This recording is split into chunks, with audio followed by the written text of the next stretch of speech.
QQQ stock analysis and price predictions for Thursday. Is it a buy? I'm going to be breaking all of it down in this brief and short 1-minute video. I'm the only guy in this space that's done 43,000 videos over 5 years, so I have seen what's printing and what's not. I'm not even exaggerating, it's all on my YouTube channel. No one else has come even close. It's just that I've been so correct on this whole bullishness and bullish market on QQQ ETF. Quite like it, you know, this is the most recent one. Called out the exact low here. At that exact moment, this was like a month ago, 29th of May, right? And it was so sick. I quite like it. Now that I quite like it, it just delivered, and I was just sticking to my rules. It was 522 at the time.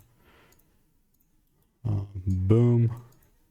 And I'm sort of still looking to double down on this, you know what I mean? Like, it's pumping, yes, but I'm not going to randomly buy though, you know. I would love and prefer the price to pull down. It shows me a proper shift and a double break. If that's not the case, then so be it, you know. I'm not going to randomly buy. I'm chill. If you want to get my money making emails and insights, click the first link in the description. I'll see you in the next one.